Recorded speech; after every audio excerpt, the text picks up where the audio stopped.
నమస్తే. 2-3 రోజుల నుంచి ఎక్కడ చూసినా టార్గెట్ కేటీఆర్. ఇప్పుడు అరెస్ట్ కాబోతున్నాడు, అప్పుడు అరెస్ట్ కాబోతున్నాడు, కేటీఆర్ చుట్టూ బిగుస్తున్న ఉచ్చు, ఇవే వార్తలు వినిపిస్తున్న నేపథ్యంలో మళ్ళీ నిన్నటి నుంచి కొత్తగా సెక్షన్ 17A ప్రకారం కేటీఆర్ చుట్టూ ఉచ్చు బిగిస్తుంది అంటున్నారు. అసలు సెక్షన్ 17A అంటే ఏంది, ఈ కేసులో ఏముంది, ఈ కేసు ముందుకు పోతుందా లేదా, అనేక అంశాల మీద మాట్లాడేందుకు మనతో పాటు బీఆర్ఎస్ పార్టీకి సంబంధించినటువంటి లీగల్ నేత లలితారెడ్డి గారు ఉన్నారు. మేడం నమస్తే అండి. నిన్న మొన్నటి నుంచి అంటే దగ్గర వారం 10 రోజుల నుంచి నడుస్తుంది. కాంగ్రెస్ పార్టీకి సంబంధించిన నేతలు అయితే దీపావళి ముందు నుంచే చెప్తున్నారు దీపావళి బాంబులు, రాజకీయ బాంబులు ఉండబోతున్నాయి ఈసారి అని. సో దాని తర్వాత రీసెంట్గా జరుగుతున్న చర్చ అంతా 17A మీద జరుగుతుంది. అసలు ఏంది 17A అంటే? సెక్షన్ 17A ద్వారా ఉచ్చు బిగిస్తుందని ఏదైతే ఇట్లా వార్తలు వస్తున్నాయో that is absolutely wrong. Actually section 17A of prevention of corruption act ఏంటి అంటే, ఎవ్రీ ఎమ్మెల్యే కానీ వీళ్ళు ఎవరైతే ప్రజాప్రతినిధులు ఉన్నారో ఎంపీస్, ఎమ్మెల్యేస్ ఆర్ ఎమ్మెల్సీలు కానీ ఆర్ మినిస్టర్స్, ఫార్మర్ మినిస్టర్, వీళ్ళందరూ ఏంటంటే they are deemed to be public servants అనమాట. సో పర్టికులర్గా వీళ్ళ మీద ఎలాంటి అలిగేషన్స్ వచ్చినా, ఒకవేళ ఈ పర్టికులర్ పబ్లిక్ సర్వెంట్స్ మీద ఎలాంటి కరప్షన్ అలిగేషన్స్ కానీ ఏదైనా కేసెస్ ఉన్నాయని చెప్పేసి వాళ్ళ మీద కంప్లైంట్స్ వచ్చినప్పుడు సెక్షన్ 17A ఏదైతే ఉందో ప్రివెన్షన్ ఆఫ్ కరప్షన్ యాక్ట్, ఇది 2018లో అమెండ్మెంట్ అయింది. సో దాని ప్రకారం ఏంటంటే ప్రియర్ పర్మిషన్ తీసుకోవాలి. వీళ్ళ మీద ఒకవేళ ఎలాంటి అలిగేషన్స్ వచ్చినా వాళ్ళ మీద ఒకవేళ ఇన్వెస్టిగేషన్ చేయాలన్నా, ఆ కేసు గురించి ఒకవేళ ఎంక్వైరీ చేయాలన్నా వాట్ ఈజ్ వాట్ అనడానికి, అది చెయ్యకముందే ఫస్ట్ స్టెప్ ఏంటి అంటే సెక్షన్ 17A ప్రకారము పర్మిషన్ తీసుకోవాలి అప్రోప్రియేట్ అథారిటీ దగ్గర. That is section 17A. So ఇక్కడ ఏంటంటే దాన్ని మొత్తం వేరేగా తీసుకెళ్ళిపోయి 17A ద్వారా ఉచ్చు బిగిస్తుంది, అదేదో 17A అనేది సంథింగ్ ఎల్స్ అన్నట్టుగా చూపిస్తున్నారు కదా. That is not actually. నేను చెప్పినట్టుగా ఈ ప్రివెన్షన్ ఆఫ్ కరప్షన్ యాక్ట్ ఏదైతే ఉందో 1988 యాక్చువల్లీ. సో దాన్ని సబ్సిక్వెంట్లీ 2018లో అమెండ్మెంట్ అయింది ఆ యాక్ట్. సో అయినప్పుడు ఈ సెక్షన్ 17Aని ఇన్సర్ట్ చేశారు. సో ఏ పోలీస్ ఆఫీసర్ కూడా ఒకవేళ పర్టికులర్ ఆఫీసర్ పబ్లిక్ సర్వెంట్ మీద ఒకవేళ కంప్లైంట్ వస్తే ఇన్వెస్టిగేషన్ స్టార్ట్ చేయాలంటే డైరెక్ట్లీ వెళ్ళి తను ఎంక్వైరీ చేయడానికి లేదు, ఇన్వెస్టిగేషన్ చేయడానికి లేదు. They have to take the prior permission అనమాట. That is only section 17A.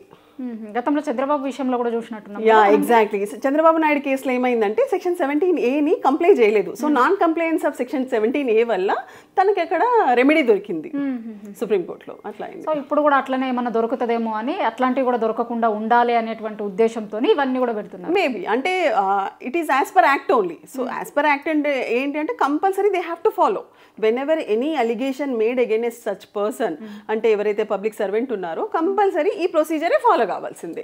So as per ప్రొసీజరే పోతుంది. సో ఫర్దర్ ఏంటంటే ఇక్కడ సర్ప్రైజింగ్ విషయం ఏంటంటే అసలు కరప్షన్ యాక్ట్ పెట్టాల్సిన అవసరం ఏముంది, ఆ 17Aని ఫాలోగా అవ్వాల్సిన అవసరం ఏముంది? బికాస్ ఇక్కడ మనం చూస్తూనే ఉన్నాము దెర్ ఈస్ నో కరప్షన్. నిన్న మీరు కేటీఆర్ గారిది ప్రెస్ మీట్ కూడా చూసుంటారు, చాలా క్లియర్గా అసలు ఏం జరిగింది అనేది చెప్పారు. ఓకే, అక్కడ ఇంకా ఏదైనా మనీ ఇష్యూస్ కాదు, అక్కడ ఫండింగ్ చేసింది ఒక స్పోర్ట్కి సంబంధించిన ఒక ఫండింగ్ ఇష్యూలో. సో దీన్ని ఎక్కడికో తీసుకెళ్ళి అనవసరంగా కావాలని మీరు అన్నట్టుగా రాజకీయ కక్షలు, బాంబు పేలుతుంది దివాళీ ముందు చెప్పేసి, సో ఇట్లాంటి దానికి ఏదో తీసుకురావాలని ప్రయత్నం తప్ప there is no case in fact. అంటే ఇంకొక చర్చ కూడా జరుగుతుంది బయట, ఈ 17Aలోనే ఇంకొంచెం ముందుకు పోయి డిస్క్వాలిఫికేషన్ చేసే అవకాశం కూడా ఉంటుంది అంటున్నారు. నిజమా అది? అంటే డిస్క్వాలిఫికేషన్ అనేది ఇఫ్ ఎట్ ఆల్ ఎవరైనా పర్సన్కి అగెయిన్స్ట్గా అలిగేషన్స్ ప్రూవ్ అయితే న్యాచురల్ డిస్క్వాలిఫికేషన్ అనేది సబ్సిక్వెంట్ అది. సో దీన్ని బేసింగ్ ఆధారంగానే 17A ఆధారంగా ఉండడం అనేది రాంగ్. సో అదే ఏదైతే ఉందో తప్పుగా ప్రాపగండా చేస్తున్నారు పర్టికులర్ సెక్షన్ని. సో డిస్క్వాలిఫికేషన్ అవన్నీ ఏ ఆఫీసర్ అయినా, ఏ పబ్లిక్ సర్వెంట్ అయినా వన్స్ వాళ్ళకి అగెయిన్స్ట్గా ఏదైతే అలిగేషన్స్ లెవెల్ చేసి పెట్టారో అలిగేషన్స్ ప్రూవ్ అయినప్పుడు ఆ ప్రొసీజర్ అనేది సబ్సిక్వెంట్గా ఫాలో అవుతారు. So that is law. అంటే ఇప్పటివరకు కేసు కాలేదు, ఏమీ కాలేదు, కానీ జరుగుతున్న ఇన్సిడెంట్స్ అన్నీ మీరు ఫాలో అవుతున్నారు కదా యాజ్ ఏ లాయర్గా. చూస్తున్న కేసును చూస్తున్నప్పుడు మీకు ఏమనిపిస్తుంది? అసలు ఈ కేసు ఎక్కడుంది? కేసే లేదు కదా. అసలు వాళ్ళు ఏదో ప్రయత్నం చేస్తున్నారు, ఏదో విధంగా కేటీఆర్ గారిని ఇరికించే ప్రయత్నం తప్ప there is no such case at all. అసలు ఒక కేసు పెట్టే ఇష్యూనే కాదు. అసలు ఏదైతే అలిగేషన్స్ చెప్తున్నారో అంటే ఈ లీకేజ్ లేదో మరి అసలు అక్కడ కేసు ఉందా లేదా, ఆర్ ఇప్పుడు అరవింద్ కుమార్ని గారు ఉన్నారు, సో ఆయన ఏదో ఇన్వెస్టిగేషన్ చేశారు, సో ఆ ఇష్యూలో ఏదో తెలిసింది అనుకుంటే ఇదంతా ప్రొపగండా జరుగుతుంది. ఒక కేసు కేసు లేని దాన్ని ఏదో కేసు బనాయించి దేంట్లోనే ఇరికించే ప్రయత్నమే తప్ప there is no case at all, there is no such alleged offences అసలు ఎప్పుడు జరగలేదు కూడా అది.